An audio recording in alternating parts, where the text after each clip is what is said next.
Well, back in the border city, some stayed out of the rain last night while enjoying a night of comedy at the Juba Theatre. Lloydminster native Scott Patey and Vancouver-based Matterhorn Improv headlined at the 4th annual Last Laugh Improv Show put on by the Lloydminster Comprehensive High School. Our Josh Ryan was there and has the details. No! Do not pick that up! For audience members, the Last Laugh Improv Show is a reminder that laughter is the best medicine. But for Scott Patey, it's an annual chance to work with students and give back.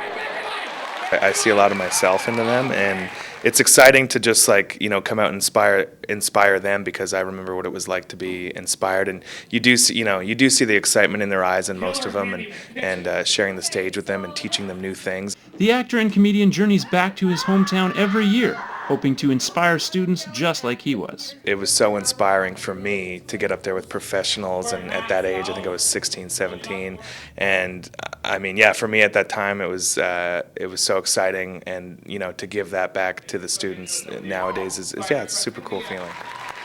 One of those students is Joel Hansen, who earned the chance to perform on stage with Patey and his group Matterhorn.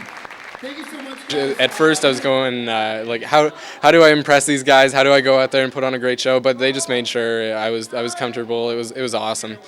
Having been part of the Last Laugh since the beginning has given Patey the chance to witness the growth of students like Joel.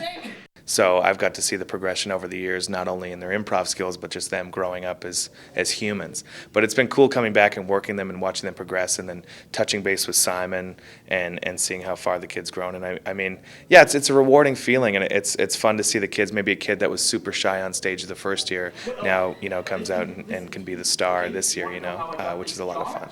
That growth is also evident in the doubling of size in the LCHS Improv Club, which has been made possible by local sponsors.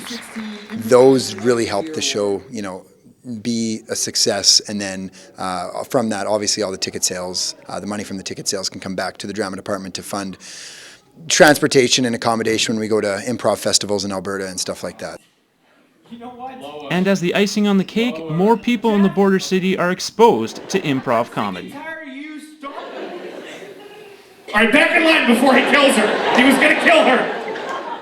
Josh Ryan, Newcap News. Well, with pets, there's always the issue of wearing out collars or simply losing them. But this upcoming week, all veterinarian clinics in the border city are offering help in keeping track of your cats. Only a donation is requested when getting your furry friend microchipped. So microchipping's been around for quite a while. It has almost completely replaced tattoos as a form of identification for lots of reasons. Tattoos get very hard to read as the animal gets older and the tattoo stretches.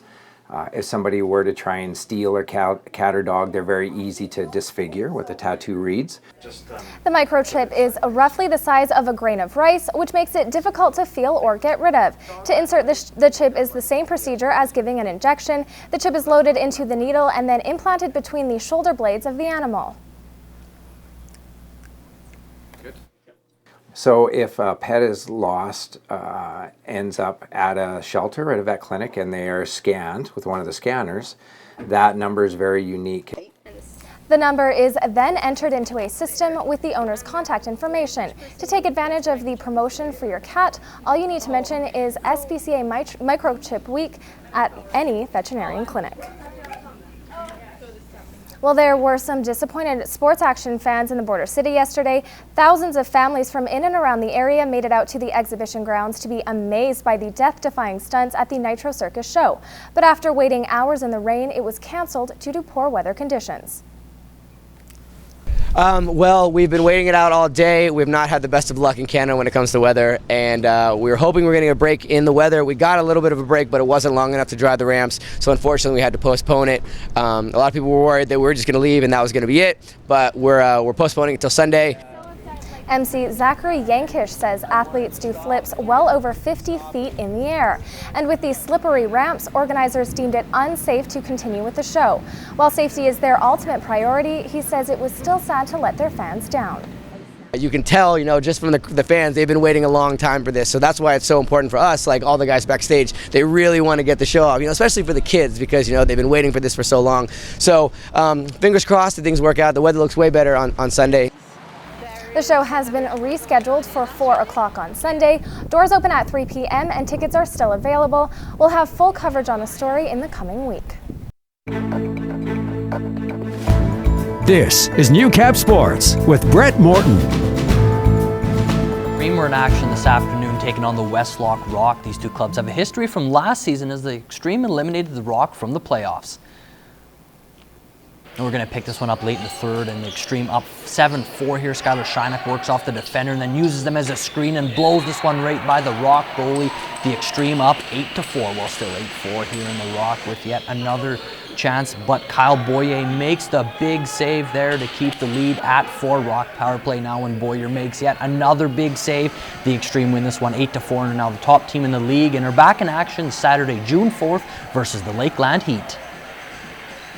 A great effort by the boys, and and it's great that we're the top two teams in this league, and it was nice to get a good decisive victory over them. You didn't have to take them to overtime. I feel like we played the whole 60 minutes, and we came out on top with good results. The boys, they played really well. We put out as much effort as we can. We knew it was going to be a tough one coming into this game because, well, we beat them out in the playoffs last year, so we knew they were coming for us. So we just had to give it everything we got, and we came out with the win again.